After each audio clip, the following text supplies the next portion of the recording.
Please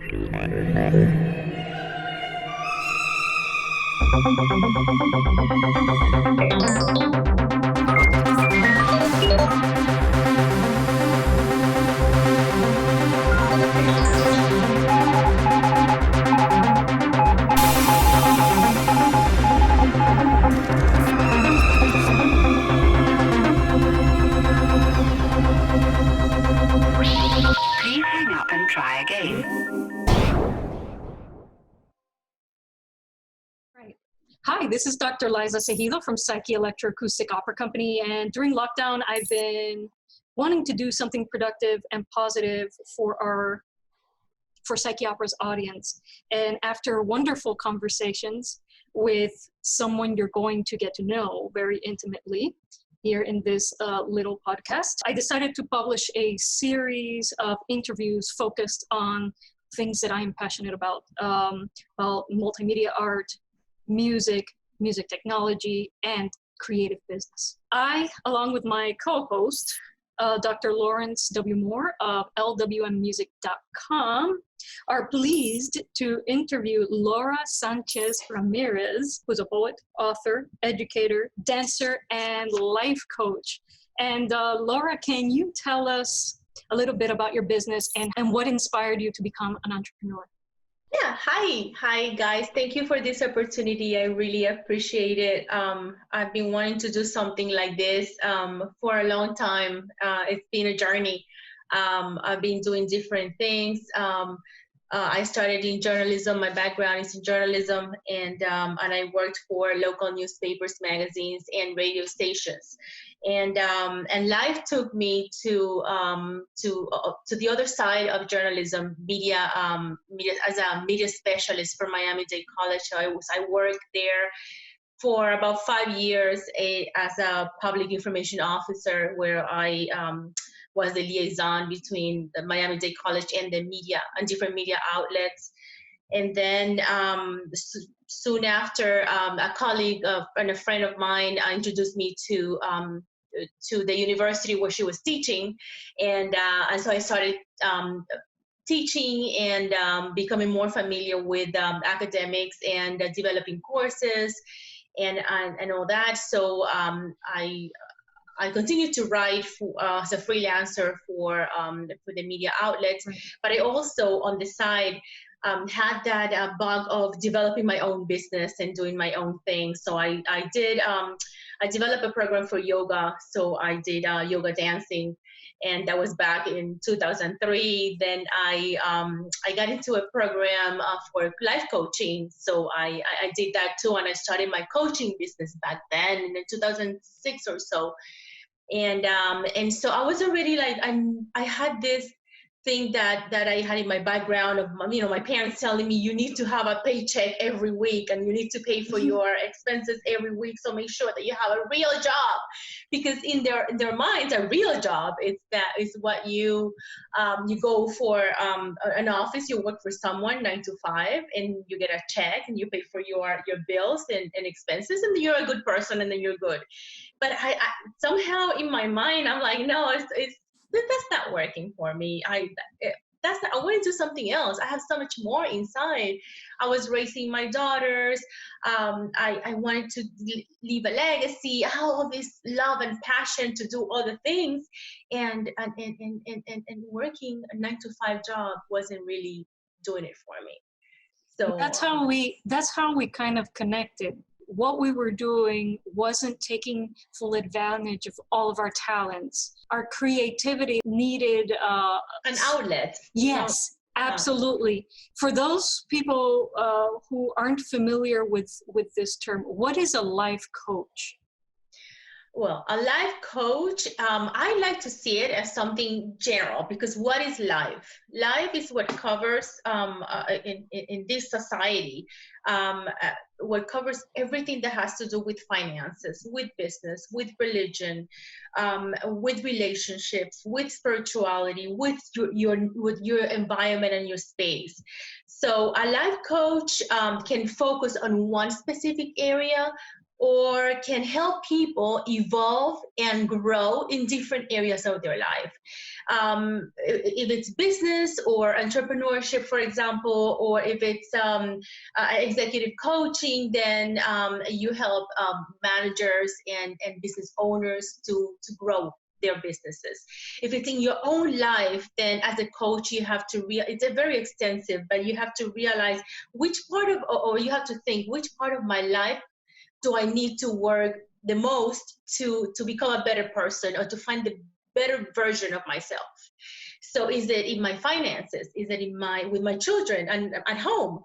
Or is it at work or my career? Or do I want to like leave everything and have my own business? So as a life coach, you don't work in all the areas at the same time. Something that I want people to understand, that a life coach is not a psychiatrist or psychologist. A life coach is a person that works with the individual from the present moment, from the present time towards the future, to find a better future for the family, for yourself, etc., for your career, for your business, whatever it is that you have envisioned, or the goals that you have. And a psychiatrist or psychologist, obviously, they work with the individual from the childhood or from another life, whatever that belief is, to the present, to try to understand why the person is acting the way the person is acting in the moment. Right. You help people move forward with what they want to do. To move forward is basically exactly. Just moving forward. From now, what happened is just, if you can either go back and dwell on it, or you can go back and see what you learned from it and then use it in the present to move forward towards the future. How did you decide that this was going to be your life's work? I guess it all started with journalism. It all started with journalism when I covered the minority communities in North Carolina. I covered the Hispanic community here in South Florida, and so I interviewed a lot of people that didn't know how to move forward. And it started with a column that I had for the Miami Herald. It was a weekly column, and actually, I wrote a column every day of the week with a different topic, but it was always trying to teach people, or show people, or inform rather people how to raise their children, how to find medical insurance, how to apply for citizenship, how to. And it all started with this idea years ago as a journalist. Then when I taught at the university, I found myself also guiding and counseling people, but always with that mentality of, you can be better, you can do better. There's more out there. Get out of the box and all those cliches, no? Mm-hmm. But yeah, so I'm like, wait a second, I want to do this, my business. I feel it. It's so much in my heart that and there's so much that I have to learn. And with each experience, I've noticed that I also learned a lot, and that I was also moving forward. So I liked the fact that it was reciprocal, that I was giving and I was getting back at the same time. I've just been listening, and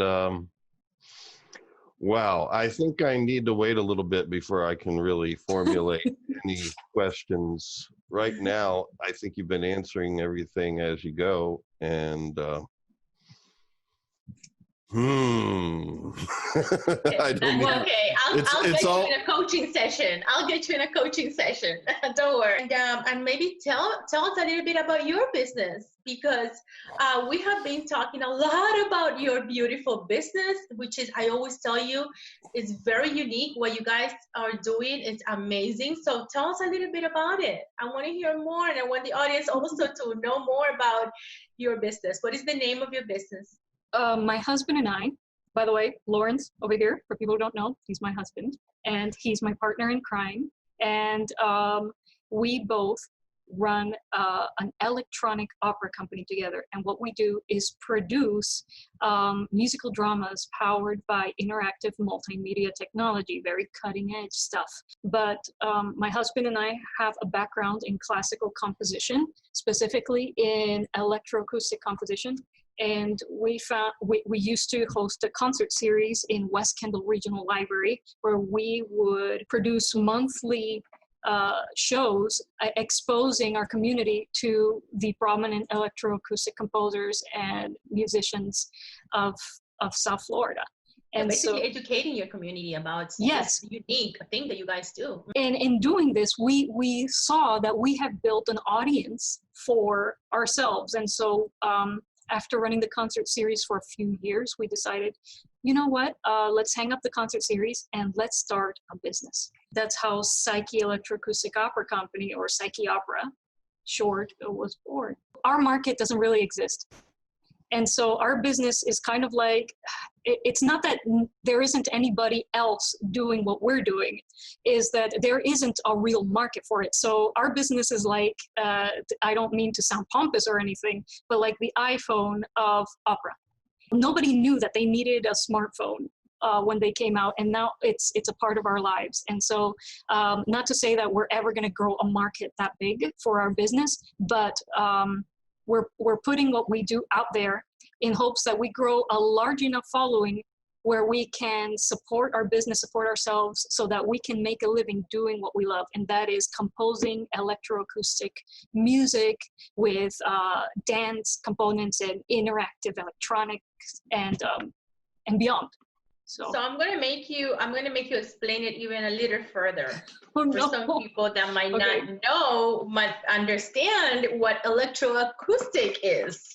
Okay. So can you simplify it a little bit for everyone? Well, electroacoustic music is not a genre. It's just a term that describes the means of composition. Electroacoustic music can be compositions written for traditional instruments processed by computers, or music written for electronic instruments, or music written for electronic devices that weren't even designed to be musical instruments. Mister, you should jump in here because you are also an electroacoustic composer. Actually, both of our approaches to electroacoustic composition is very different. So what is the difference? Yeah, I'd like to know what the difference between your approach and Lawrence's approach is to this. Well, I like to compose music primarily in the electronic medium. Now and then I will involve some acoustic instruments or voice, but I prefer to stay within the electronic medium, and I like to design my own instruments. And in that case, most of the time the instruments are, shall we say, virtual. They may be produced with an analog or physical synthesizer, but every time you're making a sound, you're really making a new instrument because it has its own unique sound and ways of reacting to whatever input you're putting into it and everything. And so I enjoy that. I like to make my characters, so to speak, for my music, and then the music just kind of follows, I don't know, this flow that just And how do you use it once you create that in that space? How do you use it? Or what do you use it for? Or how do you go beyond that? I think of it as I'm composing, I am a listener, and I'm trying to compose music that I feel a connection with. If I'm trying to express something, I want to hear that expression in the music. And so I'm really composing for myself. And in that process, I realize that there'll be other people hearing it later. And so I think about an audience in a sort of way where, am I conveying what I want to convey? Is this something that I'm just picking up on because I know what I'm doing? Or will other people be able to kind of hear this and feel things from this that I would like them to feel? And I know that sounds very general. No. But No. It's I understand. I was going to ask you the next question. Speaking of feelings, are you empathic when you create your music? Do you feel that you're not feeling only what you want, but also what others around you and your environment want you to create? oh no, I don't really, I guess, feel. I don't know what other people are thinking, or Okay. you know, when I'm composing, especially, I'm usually alone, so I don't know what. Okay, You know. so it's not that you're receiving any vibrations from other people, from the environment, even what's going on, but it's I just think- from within. I more think from- he's a little empathic because he is an Aquarius, and and so I can speak for both of us when we Yeah. say that when we sit down and listen and look at a piece of music that we've put together, we ask ourselves, do we like it? Do we ourselves really like it? Or is there something else? Are we trying to please a certain clique, perhaps? And if the answer is the latter, then we trash that word. If we can truly please ourselves, we're human beings. And if we truly like what we're doing, there will be other people that like what we're doing. And so we both engage in what I like to call honest composition. So when you create, does it happen like every creative that it's like in a bubble, like he said, I'm in a bubble and I just create, and no, I don't hear or see anybody else. It's just me and you're telling me that you do what you feel and what comes from within. And if you don't like it, no, but if you don't like it, then it doesn't work.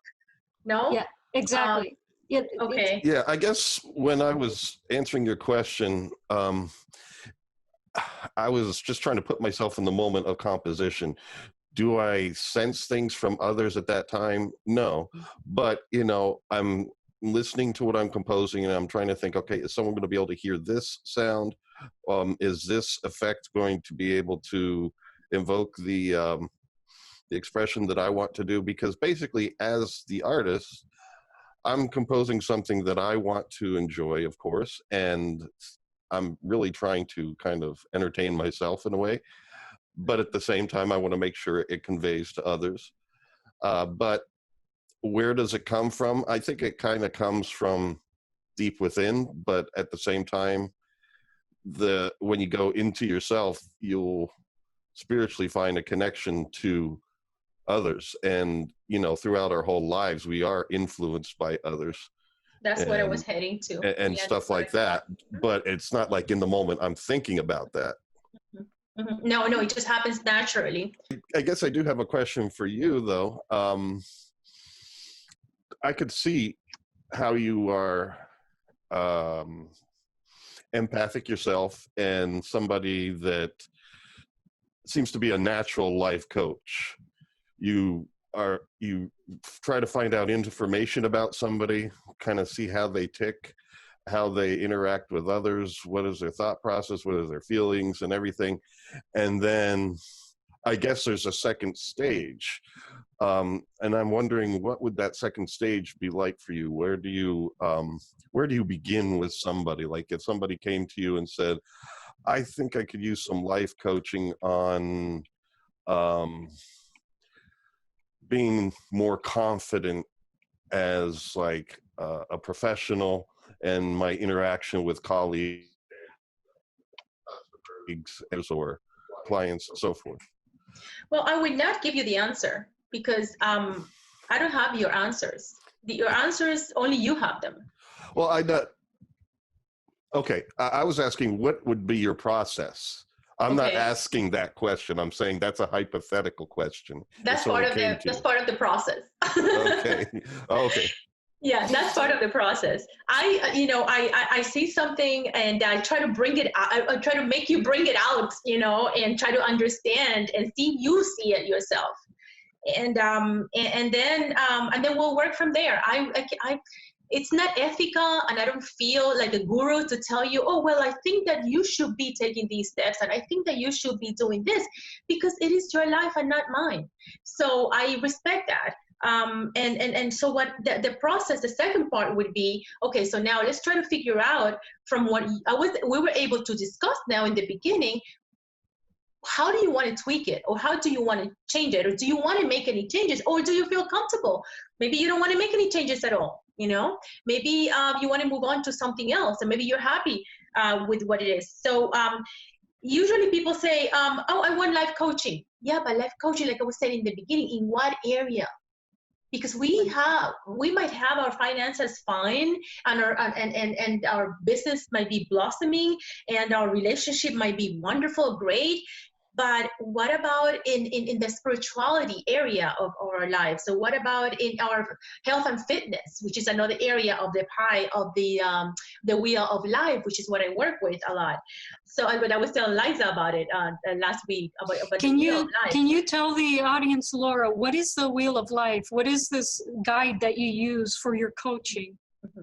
It's only one of the many things that I use for coaching. And the wheel of life is it's like a pie, right? And it's a circle, and then you divide it into different pies, and usually it's 8. Let me see if I can remember them all. I touched upon it before a little bit. So it's business and money, or economics or finances, relationships. It's love and passion. It's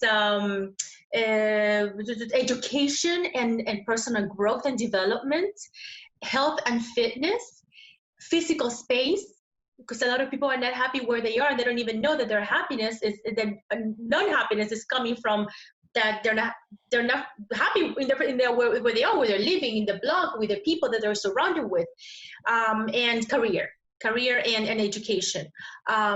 So you can say, okay, I'm going to hire a coach for to fix my life, or to improve my life, or to grow in my life. But you have to know which area of your life you want improvement. Maybe it is your business, or maybe it is health and fitness, or maybe it is with your relationships, or maybe it is even at work, how to get along with colleagues and co-workers, like I think that Lawrence mentioned before. So yeah, and then so we work. It's a process that we work. We try to we tell the person, okay, so what do you think the situation is, or the problem is, or is there a problem at all? Maybe there's no problem, but you don't know how to move from this point to the next. And so with certain questions, strategic questions that we ask in coaching, we little by little, the person starts coming out and expressing the feelings and sentiments that have been put in the back burner because of other situations, or because they don't want to think about it, or they have not been able to give it time to think about it, to improve and make it better. Would it be too simplistic to say that your goal as a coach, whatever coaching your client thinks that they need, is all about getting your client to be self-aware so that they can figure out what they want, and then you can help them devise a plan for where they want to go? Okay. Absolutely. It will be ideal if the person already knows what it is that they want to work on. But many people don't know. And sometimes people have to go through the ringer of working at a place that they hate, or it's not fulfilling. It's not fulfilling enough. Right. Yeah. In order to figure out, it's like, you know what? I'm going to do that. I hate this. I feel like I'm wasting my life doing this. This is what I really want. And then in that journey, as they pursue that, they refine their ideas. Mm-hmm. And then just to continue with Lawrence's thought of what is the next step, what comes next, right. Then it would be, okay, fine. You already know that you hate your job. You already know that you have a lot of stuff inside of you, creativity, and that you want to do a lot. But then answer the questions of the 5 W's and the H. How are you planning to do that? What it is that you want to do, the why do you want to do it in the first place? Where are you going with that? And so when you answer those questions, it helps you a little bit organize your mind a little bit and find focus on, and then also determine which one is more important. Is it the why? Is it the how? Is it the what? Is it the when? Right. And then the when is also important, because when do you want to do it? Oh, yeah, I'd like to do that. But when, give yourself a deadline if you really want to get results.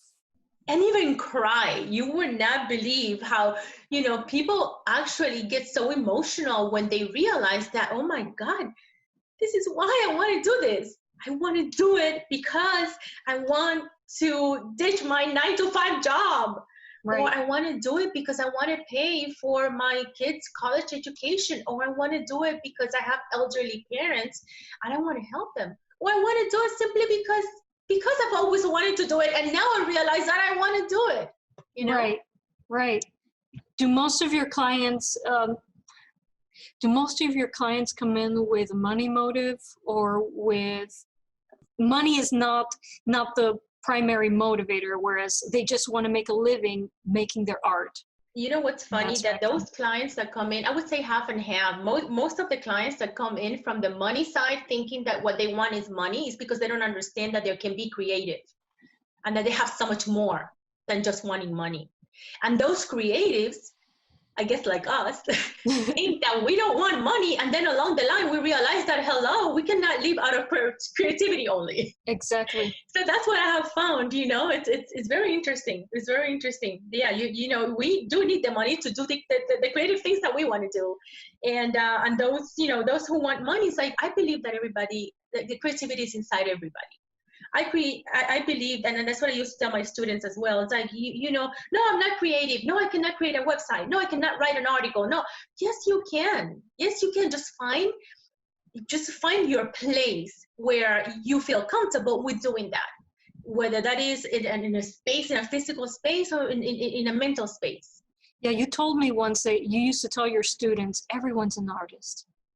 And I thought that was fascinating. Everyone is. Even a mathematician or scientist, and you know, can come up with ideas. And now with all this digital world and all this, of course, everybody's an artist, because art is inevitably in this world existent, and we see it every day. Just like we see mathematics every day in everything we do, it's the same thing as art is the same.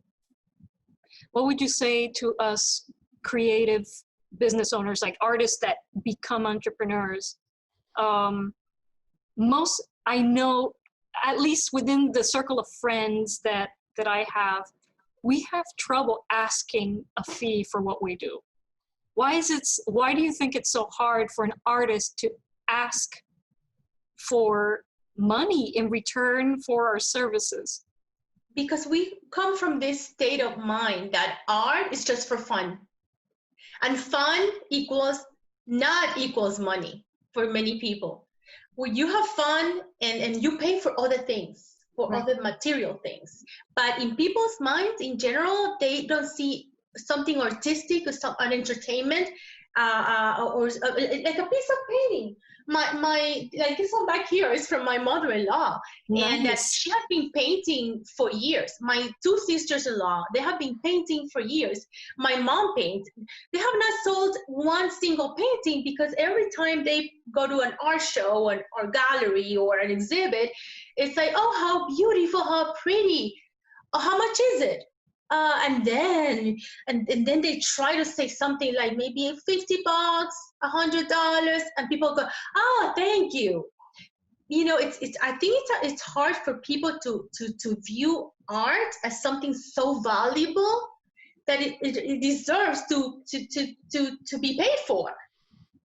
And that's what and then so in this mentality that we all have, that yeah, the art can be very beautiful, but oh my God, why are we going to pay for that?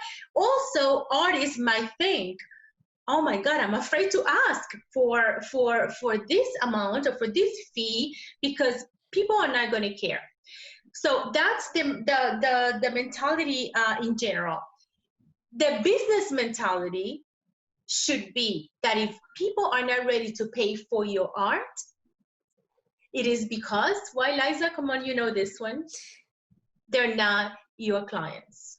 Right. And then you have to move on to someone who not only appreciates it, because I'm sure that most people appreciate art, but also appreciate the fact that, you know, okay, I feel good paying for this kind of art or exhibit or show that you're putting, right, or whatever. $20 for the kind of show that you do? No way. No way. $50 for this painting that took my mother-in-law probably 3 months to do, plus all the materials and everything, the dedication, the heart, the love? No. And if you don't want to pay for it, thank you. I'm happy that you appreciate it. Move on. And then just look for business, thinking of business, look for the right client. I will admit that it has taken me a very long time, and it's taken me to talk to people like you to help me value my work more, and to also develop a business mindset. The way that I like to think of it is, well, maybe this guy is not part of your audience now, but maybe he can become a part of your audience later. A lot of what you have to do as a creative business owner is work to develop your audience and build an audience. And for me and Lawrence, it's been doing a lot of free shows. Our concert series in the library helped us build a base audience in South Florida. And so I feel like sometimes, you have to be patient before you ask for the sale. And I think that's where most artists fall in, especially experimental artists fall in the trap that they don't have an audience, and therefore who cares about the audience? We're just gonna stay in academia, and you gotta live, right? Many of them are really snarky about it too. They say it's a defense mechanism. There was an article published that said, if you need an audience, we don't need you. And that was basically targeted at composers that, I don't know, somehow thought it was good to have people hear their music. I don't kind of need an audience. I think it's a defense mechanism. I don't think that they really truly feel that way. It's just a way from keeping hurt. Yeah.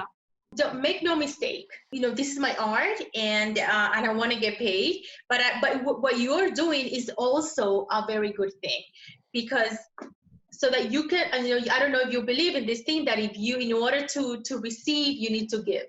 And that's what you have been doing, because you are, and this has been proven as nothing. It's nothing of another world. It's just that when you give, you receive. It's like that energy that goes around, goes around.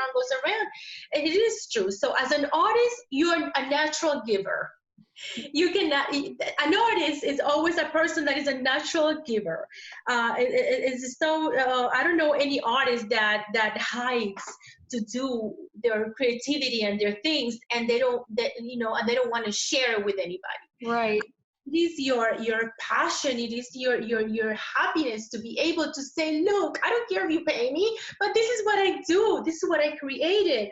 But don't feel bad if you are sharing information, if you're sharing what you do. But you have to draw that fine line that distinguishes the poor artist, we can say, from the artist that is actually making it. And how do you do that? By balancing out and combining giving and sharing and providing valuable information to your followers and customers and clients and students and all that, and also asking in return. But you're not going to ask, because when you give, it'll come to you automatically. I agree with that. Why? Because of an art of God or whatever? No, because you are becoming the expert in the field and all those marketing things, the expert in the field, the person that is credible in this specific area, the go-to expert and professional. And who do people want to buy from? That kind of people. Right. So once you become established, and once they know, oh my God, I have gotten so much good information from Lawrence and Liza, and imagine if this is for free, imagine what they would have if they were to sell a program or to sell a ticket or to put up a production. Right. It's going to be incredible. I want to be there. I want to pay for it. So that's the mentality that you have to have. It's like give and receive. I don't think that I ever want to stop giving. I started coaching, and I coach a lot of people for free, and I'm like, yes, I feel so happy, and I was afraid. I was afraid to ask for $5, let alone $100 an hour. I'm like, oh my God, I was insecure. Oh my God, how can I'm not a doctor. And a coach, who am I? That's before I understood all of these things. No, you don't have to be anybody specific to be able to guide people, because that's what, as a coach, I even had a problem with the word coach. Right. I'm like, coach? A coach of what? What is that? I had a problem. I had even a mild argument with my coaching. One of my coaching mentors saying, "But why do we have to be called coaches?" You know, people don't, I feel that back then, like 10, 15 years ago, I feel that people don't appreciate the word coach, you know, and the things that coach actually does. So I had all these fears of, you know, of money, and even with the name and the title and all those things. And that you learn to overcome with time. And who helps you do that, not only it's time and an experience, but also your own clients and the own people that follow you and that believe in you. Because yes, as you were telling me earlier, you know, some people criticize you, some people don't believe in you, some people tell, you know, whatever, but there's also, just like there's good and bad, there's also people that look up to you and respect you and believe in you even when you don't believe in yourself. What was the event that, like the defining event that helped you get over your insecurity? Oh my goodness, it wasn't anything specific. I think it was through time. I think it was through time when I stopped being shy. I was very shy, believe it or not. Very, very, very shy. Yeah, I cannot believe that. You're so expressive and confident. I could not imagine that. Not me. I was very shy. I was like the one who would sit in the back of the classroom. Oh my gosh. I was the one that would, you know, almost cry when the teacher asked me a question. Oh my God. Yeah. Oh, no. I was the one that in my PR class, when I had to do a presentation, I almost threw up. No way. So it was through time, and it was also through, I have to say, maybe when I became a mom also, it helped me say, I cannot be weak. I cannot be, you know, lacking confidence. I have to be an example to my daughters. I have to go to school and fight for them. I have to, you know, do this. And without thinking, it just happens. It just happens without thinking. You start, like, you know, turning down these barriers, and to this day, sometimes every now and then I find myself with this little fear inside, and then I just go like, no, I'm too old for this. I'm too old for this. I have to move forward. I have to front the situation, and I have to accept it or fix it, you know. And mostly it has been because of my daughters, you know, an example to my daughters. I'm like, if I act this way, if I react this way, then, you know, my daughters are going to look, oh, that's, you know, because children learn from what they see. There's no doubt about it. There's no doubt about it. Mm-hmm. Lawrence, are you on TikTok yet? No. Are you on TikTok yet? Laura, are you on TikTok yet? I am not. Not yet. I am not. I have so much on my plate already that, oh my God, but I'm thinking about it. I just have to, you know, accommodate some things, and maybe next week I'll open an account. But I want to make sure that if I open that account, oh my God, I'm able to keep up with it, you know, because it's already a handful. I already have my Facebook, Ramirez in Spanish and Espanol for coaching. I have it in Instagram also. I have the one from I'm writing some books also, and so I have enough already. So I don't wanna do that to myself. not just yet. No, not just yet. You know, I was hesitant to open a TikTok account for Psyche Opera. And then during this COVID lockdown thing, I started watching videos on PR and marketing, because I mean, that's not my area of expertise. And I really want to grow Psyche Opera's audience. So when we finally open our immersive theater, we will have we'll have people wanting to come to the grand opening. And so I've been watching a lot of marketing and PR seminars. And one of the things that multiple people are saying is that Instagram is going away. And that TikTok is going to be the new Instagram. I was hesitant to join it because the demographic is a little bit on the young side. Psyche Opera right now, according to all the analytics, our audience is mostly people between the ages of 18 and 35. And the audience on TikTok is so much younger. But if Instagram is going away, we need a way to continue to communicate. And furthermore, it's partially going away from what I've been hearing from all these business gurus out there is because their organic reach, there's no organic reach on Instagram anymore. You almost are forced to buy ads to grow in the way that you used to be able to. Are you going to have anything different? What is the content? Are you going to have different content? Because you have LinkedIn, right? You have LinkedIn. What else? LinkedIn, Facebook. I have a personal LinkedIn, but Psyche Opera is on Facebook, YouTube, Instagram, and TikTok, and on Pinterest also. And right now, our biggest following is on Instagram. Okay. And then TikTok, how are you planning to develop it? How are you planning to grow? What kind of content are you planning to do?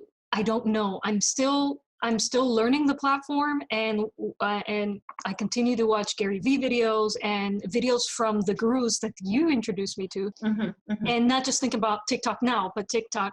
So what's exactly moving forward, right. and also the followers on TikTok.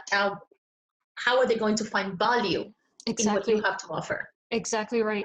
There actually are, what I've been finding, there actually are a lot of business gurus and life coaches on TikTok. And they're targeting younger audiences. And surprisingly, apparently, kids are into entrepreneurship now. I wanted to ask you about It's still recording. It's still recording. Okay, I wanted to ask you about your project that you slightly mentioned before, but tell us a little bit about your plan for the location that you have there for next year. So originally, when Lawrence and I said we want an electronic opera company, we conceived of our business as a traveling circus kind of thing. You know, the traditional thing that most producers do. You book a venue, you put together a program, and move forward from there. And we found that this model doesn't work for what we really, really want to do. So Lawrence and I are both into, reactive video overlays as backdrops for our performances. Basically a lot of interactivity between the scenography and what's happening musically with the performers on stage and with the audience. And we can't put together the art at the level that we want if we have to take apart our system and put it back together every time we have a new performance. Decided that, okay, the only way that we're going to be able to get what we really want from our heads to happen in the real world is to have an environment where we could set up an interactive multimedia system that's stable and that we have full control over, and that way we would be able to produce works more often. Right now we're only doing one or two events a year. And each event is arduous. It takes hours and hours. We're not Disney. We're not Cirque du Soleil with a crew. It's just me and him and my parents. And we take an entire day to set up our equipment, to put together just a few, maybe an hour or two of musical drama. So that's a very arduous thing. And because we have to be doing that, we can't build on our system to create something stable that is more dynamic. I'm saving up all my little chavos to purchase a venue, so we'll never be priced out of it. Okay. And what are some of the things that you're doing to raise funds? Well, I'm just doing some fundraisers on social media. I recently closed a fundraiser on Facebook. And we have an ongoing fundraiser on psycheopera.com where you can buy a single that Lawrence and I produced together. But most of the funding is me putting away money from my paychecks. Is that if you put away money, you rely on yourself and not on investors or other people who can potentially, by the way, take over your little dream and turn you into an employee in your own business. So. Okay. That's how we're doing it. I was lucky enough to attend to one of your wonderful events, and that was amazing. Thank you so much. It was wow. It was like something so different and unique. Are you going to have another one anytime soon, or are you guys planning to have another event like that? Well, on the world premiere of my opera Cyborgs Are Dancing was supposed to take place in May in the Coral Gables Museum, but because of the lockdown that we have, yeah. right, we've been our performance has been rescheduled for September, and we will have information about that up on our website, up on psycheopera.com, and of course we will announce the rescheduling of Cyborgs Are Dancing's world premiere on Instagram, TikTok, Facebook. So follow us, guys, follow us. Okay, beautiful. And so we're gonna put all those handles down. Yes, all the information to donate or to follow you, to follow me, to follow Lawrence, to buy your CDs, yes, and all that in there. Okay. I'll have all of the information in the video description below, and also in the graphics on the screen. Okay. I'll do that during post-production. Have questions from audience members. So some audience members sent in some questions for you, and I've handpicked a few that I found interesting. Okay. I have a good one here. Sure. Okay. So this person asks, what are the biggest mistakes you have made as a startup entrepreneur? Not ask for money. Not ask for money. Oh my gosh. Not ask for money. Here we go back again to the same thing. Mm-hmm. Not ask for money. Yes, give information. Yes, give knowledge. Yes, offer valuable content. Yes to all that. But yes, also to finding your own value. Right. And even if you start with with, I don't know, $10, $15 an hour. In my case, in your case, it would be maybe a production charging maybe $50 a ticket, and then scale it up, up to $175. But in between, you get a feel of who really likes what you do, who gets value with what you do, and who appreciates what you do, in turn appreciating themselves. But right. Yeah, absolutely, doing things for free. Again, no, because the other person doesn't really find accountability, and then you don't feel that you are really serving. I don't know if maybe I cannot explain it well, but you have to ask for some sort of incentive. You right. know? Mm-hmm. No, I think it, like what you said, it hurts both sides when you don't ask for a fee for your services. Now, I'm hoping to make our ticket prices more accessible, which is why we're shooting to buy our space and not rent, so that we never have to, constantly be raising. I don't know how much you charge. I just said a number, but whatever that number is, make it at least pay for your expenses. Of course. And then profit, because you are doing, yes, your passion and you're being creative, but you're also living. You have to live. Right. No, of course. And you have to grow and evolve. Yes, no, you're absolutely right, and that's costing it out it's not something that I wanted to do when I began this process, but I found that over time, and having people like you help me value my work, I'm absolutely costing everything out and making sure that we're going to be that Psyche Opera is going to exist into the future for us, Mm-hmm. And sorry, I have another one that I just thought of. Okay. Yes, absolutely invest in yourself, because it happened to me. Oh my God, I cannot take that money because that's for the girls' schools, or that's for the house, or that's, I have that money to spend it for something for my family. Right. And then, after listening to a lot of mentors and coaches, in the beginning, my mentality was, oh, they just want my money. No, they're teaching me a lesson that you have to invest in yourself, and that you are also important, as it is your dog and your cat and your mom and your dad and your children and your home and your house and whatever else. So yes, another mistake, not to invest in myself when before. Right. Now I have invested in myself in things, and I feel really good, and I don't feel guilty. Basically, don't feel bad for spending money on yourself. Exactly, to learn and to grow and to evolve myself, because otherwise, how am I going to be able to teach others and to guide others if I don't even know how to guide myself, or I'm afraid to, or I'm lacking confidence to do it. So that's another thing that is really important. Invest in yourself. Okay, Laura, what motivates you personally and professionally? What motivates me? Life itself. Life itself, just to wake up in the morning, and I don't want to be cheesy here, but just to wake up in the morning, open my eyes, and know that I have the possibilities, all about possibilities, and know that I can do something today.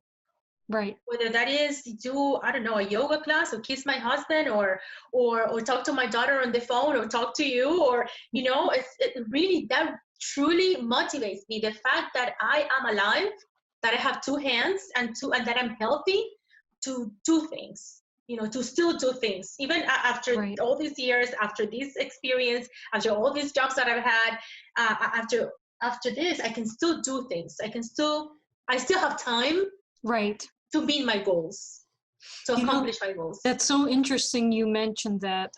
I've recently become and you know this, a huge fan of Gary Vee. I've been binge watching his videos. And one of the things he's always talking about is like, people have this notion that they don't have time. What do you mean? It's like, okay, it's like 25, that's not too late to stop what you're doing and try another career path. 30, you're a baby. 40, why is it that you think, it's like people are living into their 90s now? Why is it that people think that maybe being in your 30s or 40s is too late to stop what you're doing, about face, and start a business, if that's what you really want to do? Right. That's another program that I created in coaching, and it's specifically for empty nesters. And it's for parents who they don't have their children at home anymore, and they don't know what else to do.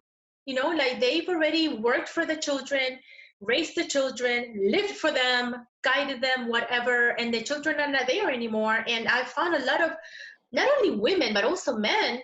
That's why I don't want to have people ask me, what is your niche? Is it women? Is it men? I really don't want to focus only on women and men, because there's so many things that we go through that also men go through. Right. So every time I think of us women, I think of my dad, of my husband, of my brother. Right. Now Lawrence. They also go through things. Yeah. What is this thing that women and only women? No, we have to help ourselves grow, but also men need that growth and that guidance as well. So so I have this program for empty nesters, who people that feel that life is over. Life is over. Children left home, the dogs died, whatever, and now what do? I've already been there, done that. I've already been in the corporate world, and I've already done this. What do I do? Well, open your own business. Right? There you go. Open your own business. What is your passion? And then help them discover their passion, or that thing that they had inside in the back burner that they never paid attention to anymore because family came first all these years. Right. So now what? Now it's time. So yeah. Interesting. All right. Oh, here's an interesting question. How are you handling this COVID-19 crisis? I am really sorry for those people that have lost relatives. I'm really sorry. I will never understand, because it has not happened to me. I'm not going to lie. Like people say, oh, I understand. No, you cannot understand if you're not going through it yourself. That's the truth. I'm really sorry. So what I'm trying to do, maybe to honor those lives that have been lost, is to use my life as best as I can. Right. And now that I have this opportunity to do all these wonderful things with my business, and I have my family with me, even though one of my daughters is not with me, it's in California, and I'm missing her a lot. But I know that she's safe and with a good family, and I have my parents safe as well. I haven't seen them in 3 weeks, but I just take taking life as I can. I try to exercise. I try to do things around the house, cook a lot, try new recipes. I did a puzzle last week, and focus on more and more of my business as much as I can. Right. I guess that's how I am handling. I don't know how I'm going to handle it when everything's over. Like sometimes when something happens, you react in a positive way and you do what you have to do at the moment. And then when everything's over, you sit down and you start crying. It's like, what do I do now? I might do that. It's like, now I have to think about what's next. How do I take it from here?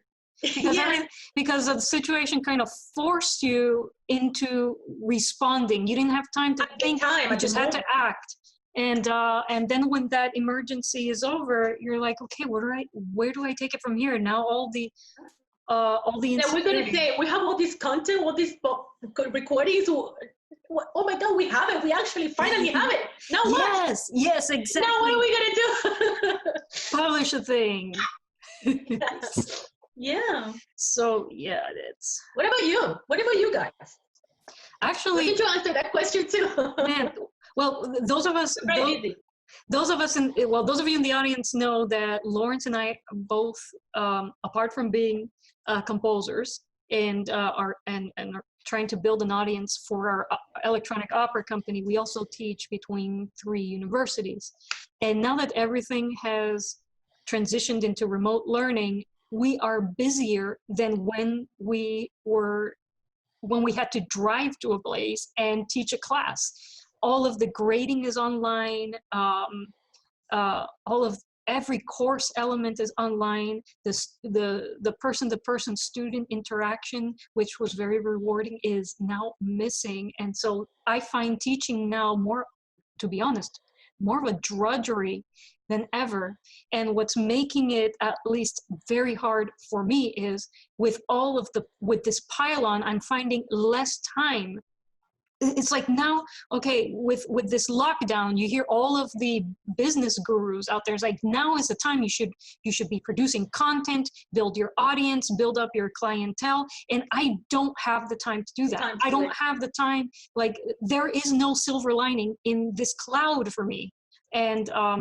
And so I've been battling with being actually very angry and not being able to work on my business and do the creative things that I want to do for my future productions as well.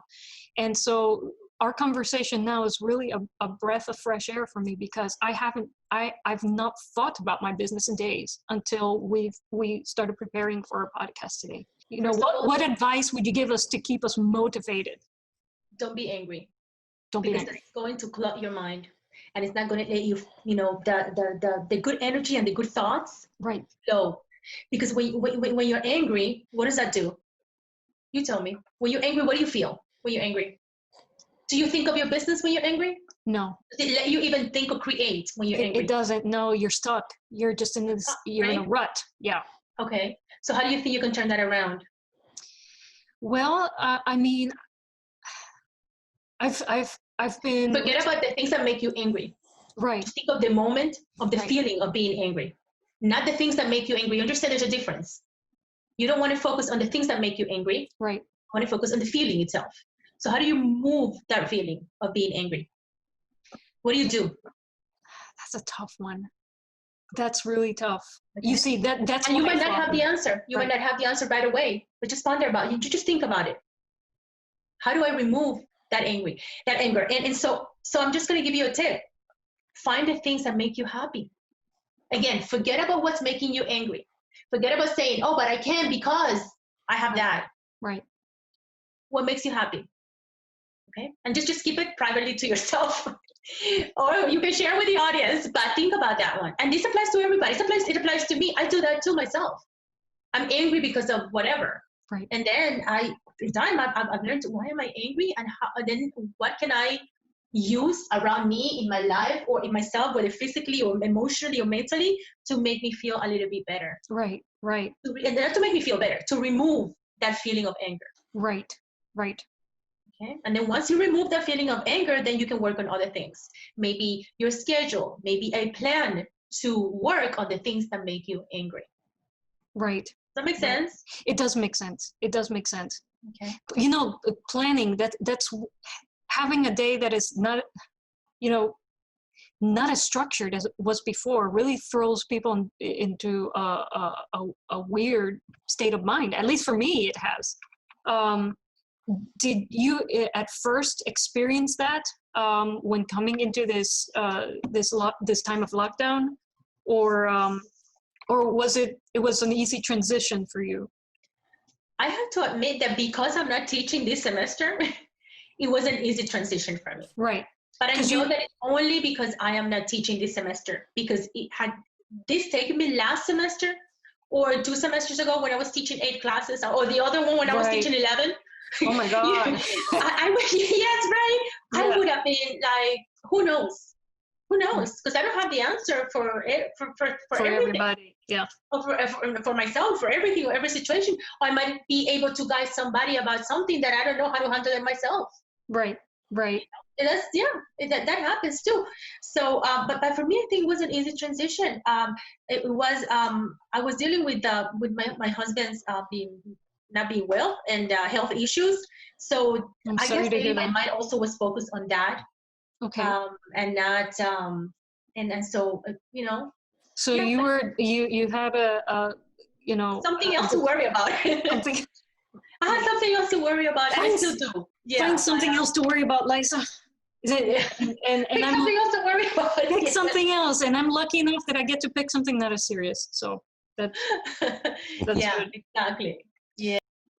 The good thing is that you are going to, you know, a year is going to fly, and so a year and a half is going to be so fast that next thing you know, you and Lawrence are I'm going to be invited to the wonderful grand opening. Right? I hope so. What's the dress code going to be? Do you have any idea? Okay. So that's a very interesting question. And I'm glad you asked that. All right. Okay. We are an electronic opera company. But we're not only about, you know, it's not about going to a concert hall, sitting down, listening to music. We love cosplay. We love cosplayers, and we really want to we want not just to produce electronic operas, but social experiences. So most of our big events, we want to invite people to come in costume according to a theme, according to the theme of the main production. And hold it, parenthesis. I just thought of an Instagram post right there. Go back to what you said. We don't want to offer this. We want to offer that. Say it again. Well, we don't only want to produce electronic operas. We want to produce social experiences. That's what we want. That's it. So that's the kind of posts and little messages that you want to start putting and TikToking. You know that. Thank you for highlighting that. That is going to turn into a TikTok post for sure. That for sure. Yes. And find things like that, because we haven't talked about content a lot. Right. So find things like that in the content of the wording of what you want to say and the message that you want to send to your viewers, to your followers. Find the words that they want to hear, and the words that they're going to go like I just did now. Whoa, that sounds really good. Right? And write them down, because when they come, I tend to forget. Like sometimes I'm sleeping and I wake up with a phrase or an idea, and if I don't write it down, I forget. And lately it's been happening a lot to me. I get a lot of words of short phrases, and I'm beginning also to see in other people like you now, like, oh my God, that's a really good post, you know. So take it, and you see, like, remove your anger by thinking of your content, for example. Right. Yeah. I'm going to take that prescription for sure. But I need to. I want to be productive during this time. Yes, more productive. You're super productive already, all right? It's not that you're not. I try. In a different way. Yeah. Oh, here's an interesting question. Okay. Wait, Lawrence, do you have any questions? Lawrence, I haven't heard from you. No. We take an audience question? No, keep going. Aye. I just see your forehead. And, no, sorry. So, I don't know.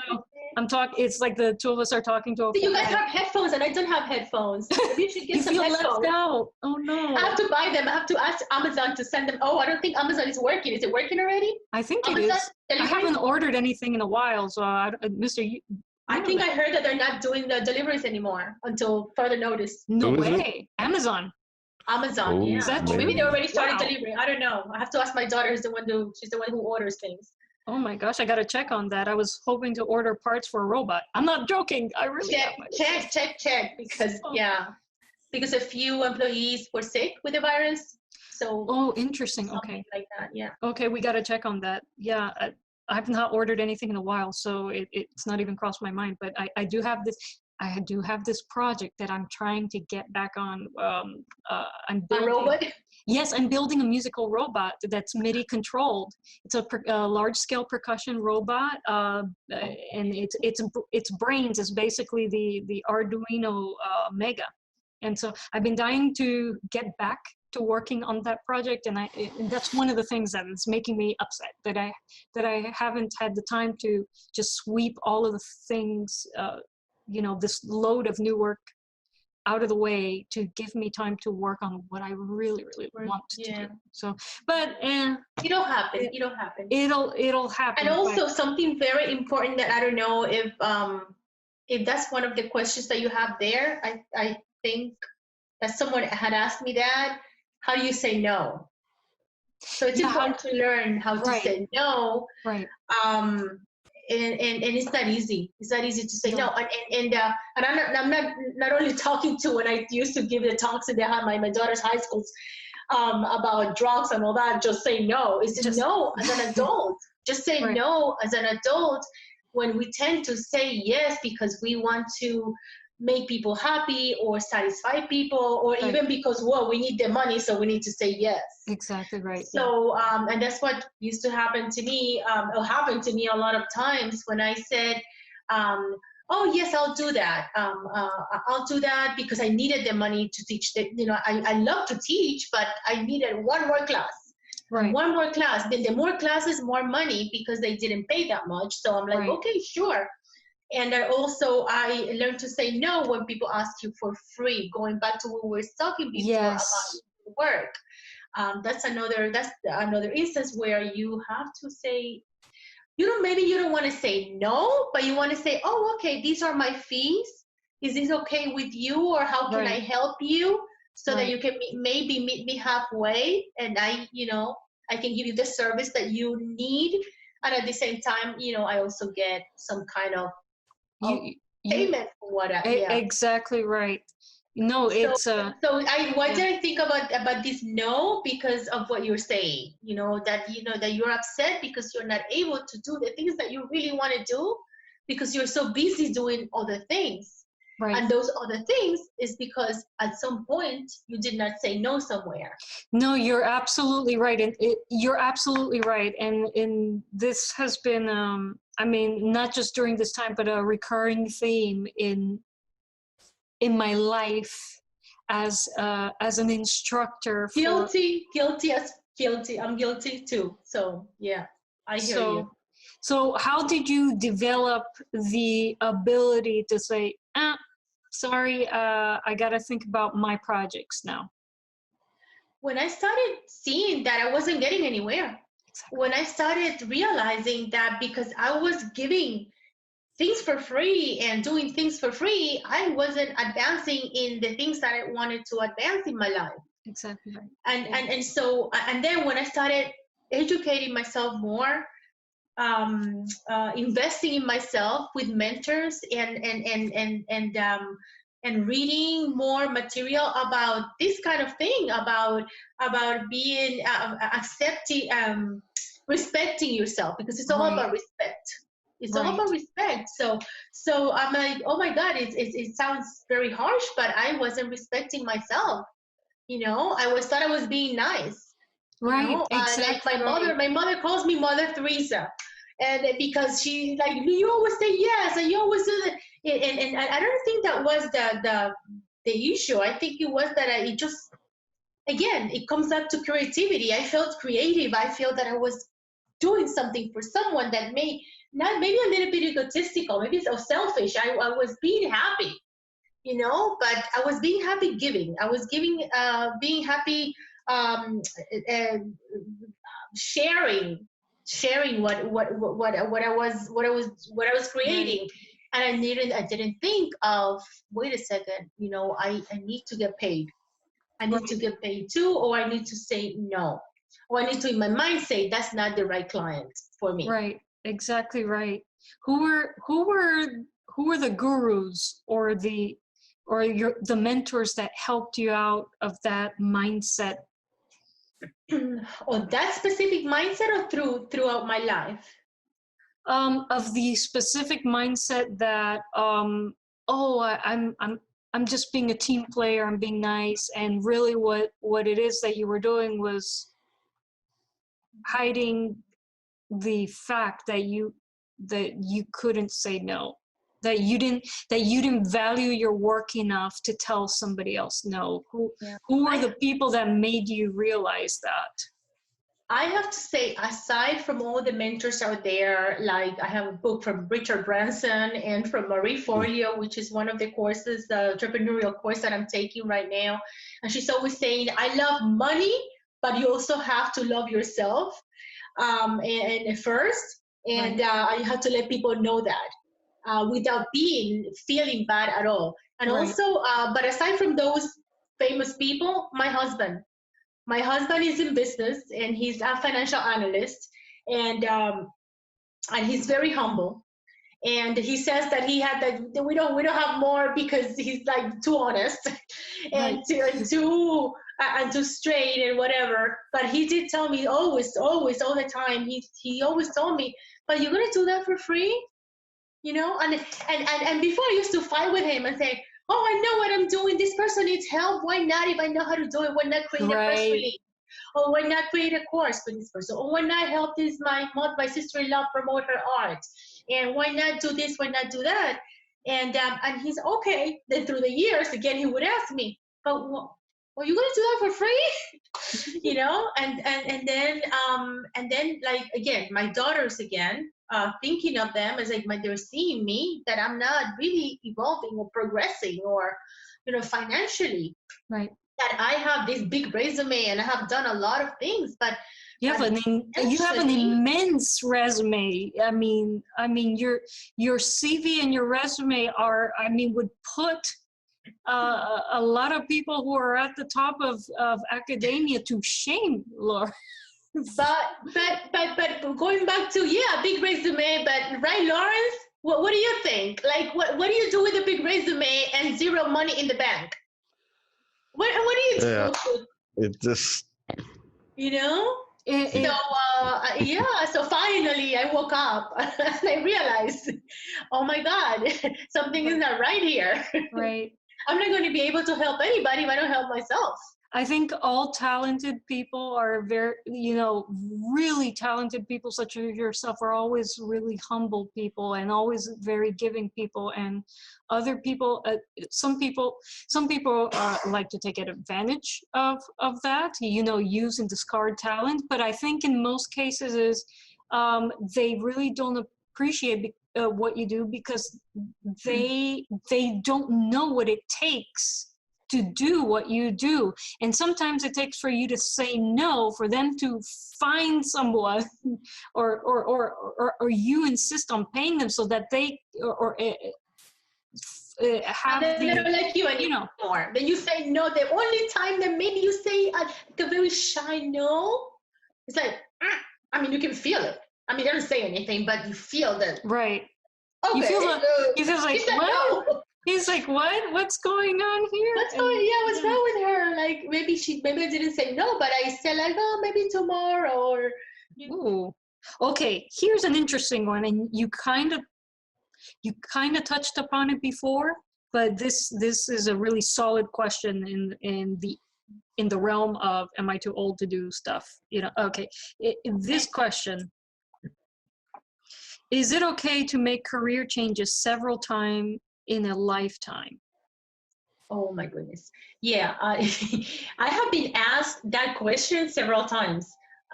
Before, I used to feel guilty for wanting to do so many things. Right. Because I used to, I'm not originally, my first career wasn't journalism. It was engineering. It was aerospace engineering. Oh, wow. So I started with aerospace engineering, and I did 2 years before I moved to Miami. I started in New York. So I was doing aerospace engineering because I loved chemistry and physics.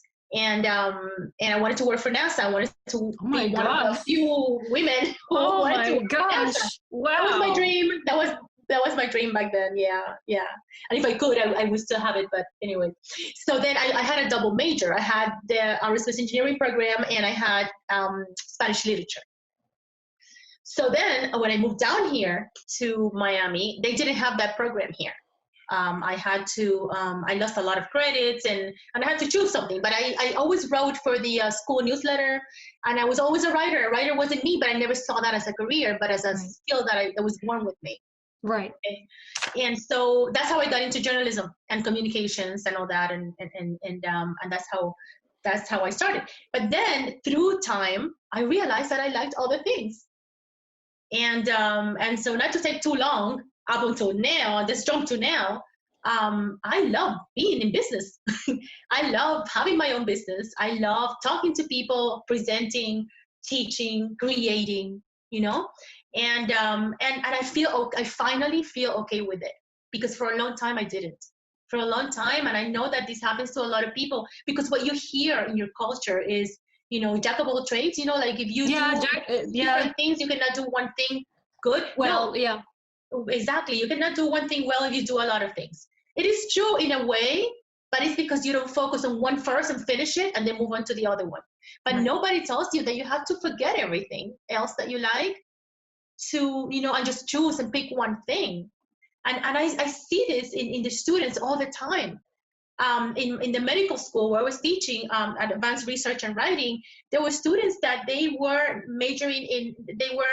studying to be in the nursing program, but they were also creatives. I had students that used to sing beautifully and play guitar and loved computers, computer programming. But they said, no, but I have to choose one career, and nursing is the one that pays the most. Yeah. Yes, exactly. And I feel like telling them, oh my God, no, if you're really good at it, are you sure? Or just for now, get that degree if you want, if you need, if your family needs it. But don't forget that you also love to sing, and that you also love to dance, and that you also love to do business and computers. And so I see it in the kids all the time, having this conflict that I had of, but I have to do this, but I love to do that and that and that and that. So it's just a matter of getting organized and finishing one thing to then go on to the next one. And then in the end, which is what's happening to me, combine it all.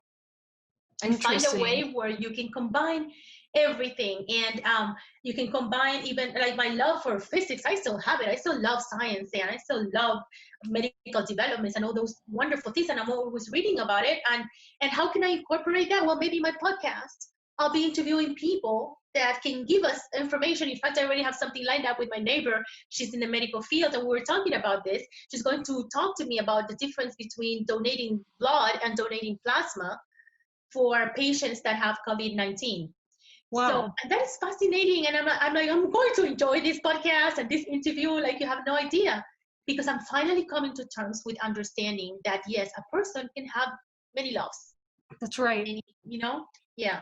So it is okay. Just make sure that you finish one so that you have some foundation to move on and continue building. That's the key. All right. Well, right. Thank you so much. Well, thank you, Laura, for speaking with us today, and I hope to have you back soon. Anytime. Just let me know. Bye, guys. Have a good night. Bye, you too. Bye. Good